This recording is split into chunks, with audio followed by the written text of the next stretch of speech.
Welcome to another module of our free wholesaling course brought to you by disruptorsu.com. In today's episode, we're going to talk about how to get started when you do have money. Disruptors.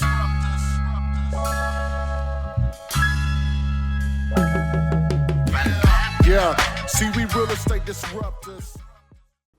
When we announced the course, we got a whole bunch of questions, but two of the questions we got the most were how do you get started when you don't have money, and how do you get started, period, right? Those are the two questions. So we're going to answer the other half of the coin because I think the implication here is when you do have money, how do you get started?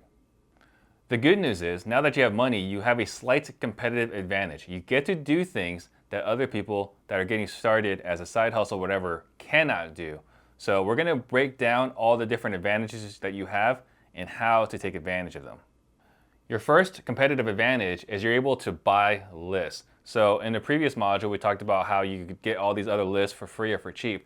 Here, you can buy a list from Batch Leads, PropStream, All the Leads, Property Radar, List Source, and the list goes on, and I'll be sure to link below all the different lists that you can use.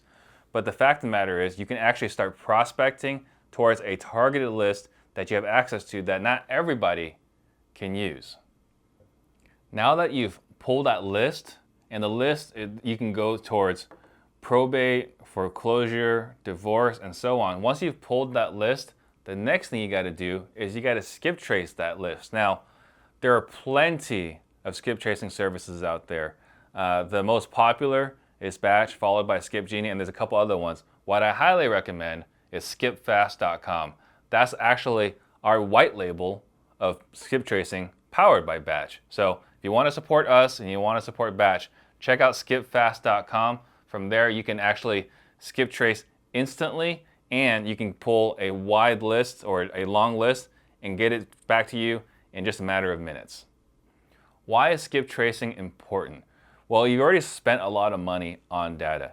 Buying data isn't cheap. Now that you've bought the data, you want to make sure that you're reaching that data. So you don't want to skimp. There are multiple providers that sell data for free, 2, 3, 4, or 5 cents per contact.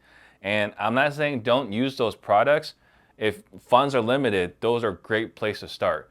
But now that you have money, what you want to do is you want to make sure you're reaching the most of your prospects. So a great way to make sure you're reaching them is to skip trace with a quality provider. And what happens is you're not going to be able to reach 100% of these people, but you'll be able to reach a far higher percentage of the distress list that you pulled. And it's absolutely critical that you're able to reach as many of the people that you want to reach as possible. And now that you've got this list, what you need to do is actually upload it into a dialer. So our entire team just switched over to Batch Dialer, but right before Batch Dialer, we were using Mojo. We've also used Smart Dialer. If you're using Podio, you can use the Smart Dialer within it to dial all your leads within Podio. There's also Call Tools, and there's also ZenCall. And I'm sure there are a whole bunch of other dialers as well. The key thing here is that you're using a dialer. Why is a dialer important? What you want to do is you want to make sure that you're able to hit all these numbers quickly. You want to get hundreds of contact attempts per hour. The sheer time involved in actually hitting each number each time you want to make a dial can be really time intensive, as well as the energy to start that first dial. It takes a little bit of mental willpower every single time you hit send. By using a dial, you hit that send button once and it keeps going, and you don't have that anxiety every time you want to make a dial. Another competitive advantage you have when you have money is you can actually put more earnest money down. So what happens is when you're brand new, putting a couple hundred down for earnest money is a bit of a challenge. So I'm not saying there's a humongous advantage, but it is a slight advantage. So you can actually put 500, 1,000. There are multiple instances where we'll put 10,000 down as earnest money just to be able to separate ourselves from the other wholesalers. So, and in a future module, when we talk about scorching the earth, you'll find out more about what that means. But the point here is that when you have money, you can actually put more down as an earnest money to separate yourself from your competition at the actual appointments. One thing we see from time to time on Facebook is like, well, seller wants me to put $500 down as earnest money. What do I do? this is the person you'll be competing against. If you see that they're having a hard time putting $500 down as earnest money, you want to push that as an investor when you actually do have capital. Another thing you can do as well is you can do ringless voicemail campaigns, text message campaigns. These all require money, right? Again, you've already bought the list and you've already bought the phone numbers. So now that you bought the phone numbers, we already talked about dialing, you can also text them and voicemail. Now, before you text and before you voicemail, even maybe before you even cold call, run this by an attorney. I am not a licensed attorney. I am not giving legal advice. I am merely saying these are things you can do when you do have funds. Another thing you can do as well is you can actually start sending direct mail. So we just started sending direct mail this week, and it's something that we've avoided for a very long time because it is cost intensive, but it's an advantage that you can use if you're really busy and time is limited, but you have access to capital. So for us, we just started doing direct mail, and it's just simple postcards with their picture of their home in the front and the font that says, "Call me, I'll buy your house as is." Nothing super fancy, but this is something else you can do when you have capital and and time is limited. The other thing we talked about as well earlier was using PropStream. So you can actually pull a buyer's list from PropStream. So when you have money, you can buy data, and one of the pieces of data you can get when you do buy PropStream is you have access to the buyer's list as far as the flippers, as well as the cash buy and hold guys. So by using PropStream, you can actually have access to cash buyers that you can reach out to, skip trace them, reach out to them, connect with them, and these are people you can sell your deals to when you're done using just Facebook Marketplace, RIAs, and realtors, and so on. And the last competitive advantage that we'll talk about here, and I know the list goes on, but the last one I want to talk about here is you can actually hire a virtual admin. And what you do with a virtual admin is you can have them start doing your mind-numbing tasks, your monotonous tasks. I want to qualify. This is not to hire a cold caller. I see that mistake happen all the time. Do not hire a cold caller until after you become proficient at cold calling, right? This is just you hiring somebody to do the monotonous task. This is if you're sending envelopes, you can stamp envelopes. You can have someone handwrite the letters for you. You can have someone pull the list. You can have someone contact the title company to check on the status of your escrow. But the key here is someone you have activities. You have A activities where you're making money. This is running appointments. This is cold calling. This is prospecting. This is talking to actual sellers. And you got B activity. B activity is stuff that helps you get paid, but it's not actually an income activity. You want to have all your VAs take care of all your B activities before you ever have a VA taking care of your A activities. So I hope that helps. Again, you're talking about pulling lists, skip tracing that list, calling, texting, voicemailing, direct mailing that list. And now what you can do is you can actually buy the buyer's list as well as hiring administrative help so that you can buy your time back in your wholesaling business.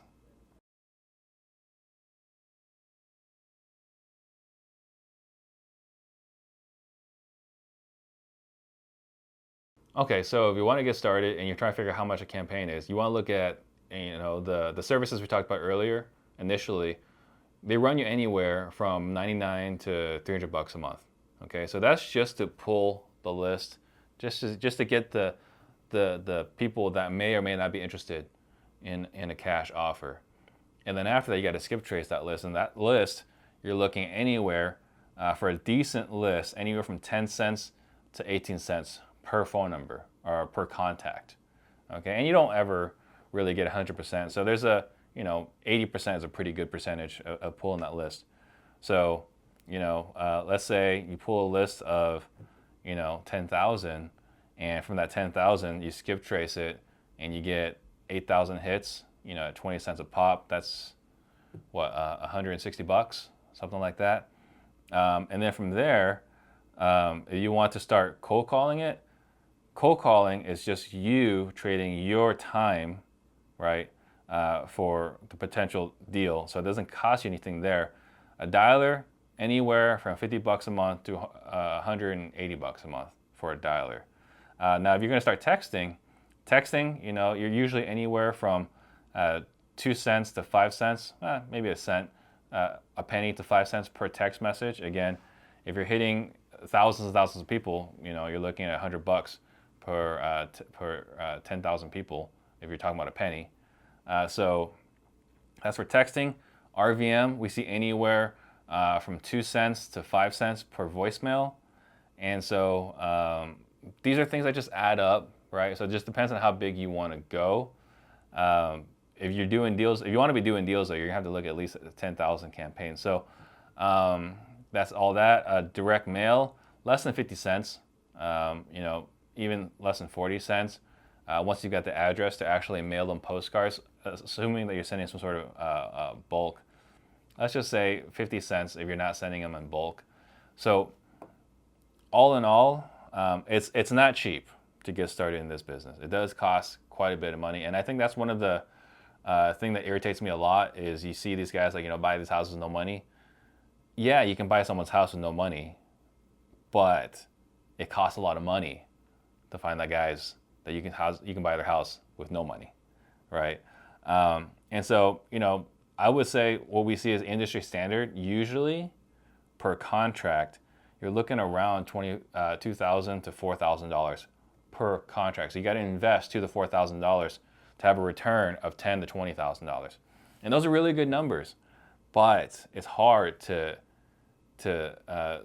spend $2,000 to $4,000 when money is tight. And also, you got economies of scale here. It might cost someone doing a lot of deals $2,000 to $4,000 per deal, but to get your first deal while you're still learning the business, it might be $10,000 to $15,000 to $20,000 to get your first deal. And that's the reality, and that's the reason why we see a lot of burnout. We don't know what the actual fail rate is in this industry, but I have to imagine it's more than 90%. So, great question though. How much it costs to get started or to get your first deal? It's not cheap. Be prepared to spend a lot of money.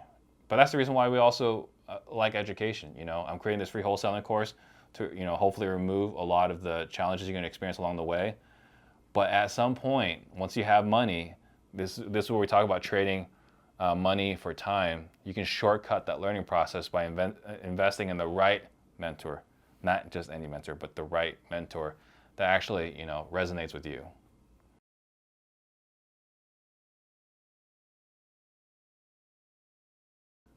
Skip tracing is a way of finding someone's contact information. So if someone, let's say you've identified this house and this homeowner needs to sell because they're distressed, whether they're facing foreclosure, code violation, city's about to condemn the property, whatever it is, you need to get a hold of them and it's urgent. So the best way to get a hold of them is to skip trace them. So what skip trace is basically finding all of their contact information. You're going to find their top 3 to 10 phone numbers. You're going to find their email address or addresses. You're going to find out if they have another home address besides this property address. You're going to find the social media profiles, Facebook, Twitter, and so on. And it's a lot of data. It's out there. It's some ways feels a little dirty, a little perverted, but this is the public information that's out there, right? It's 2021. There's a lot of data out there. And if you don't want your data out there, too bad. That's just the reality, right? We see data breaches all the time. So this was a service that was originally provided for debt collectors, the bounty hunters, all these other private detectives, all these other services. We use it now in real estate investing, and it's not new. It's been around for a while. It's just become easier. 3-4 years ago, we didn't have these kind of providers, right? But now that data is readily available.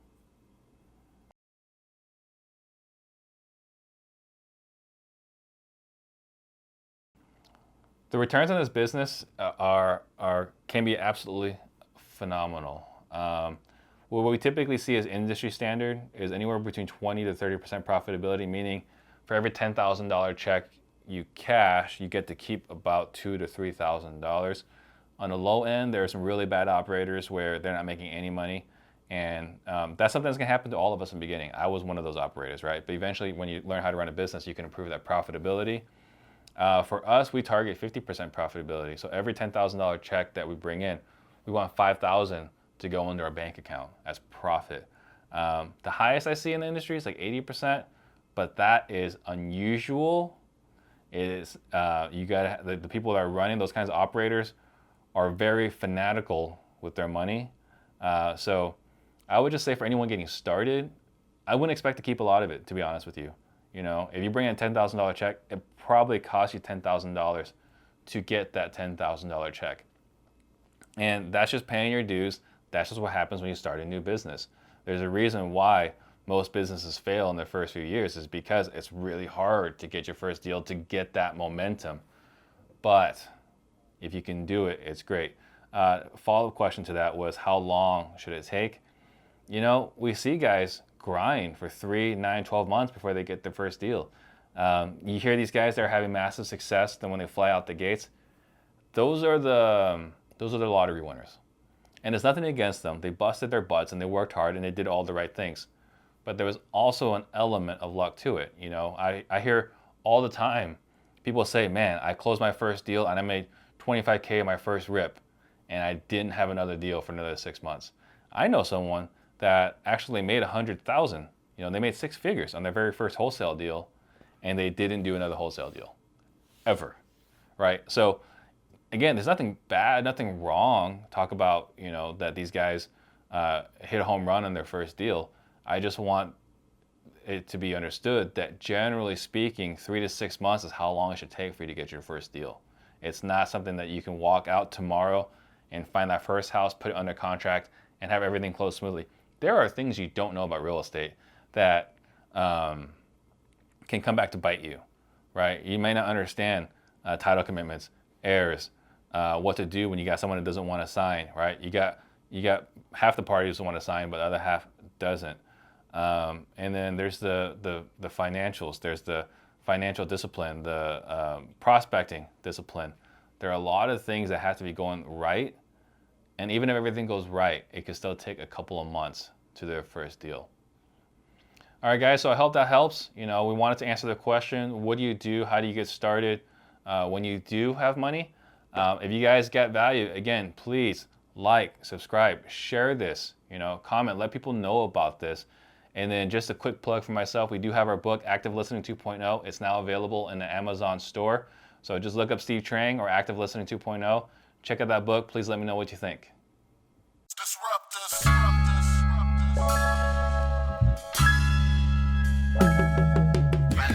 Yeah, see, we real estate disruptors.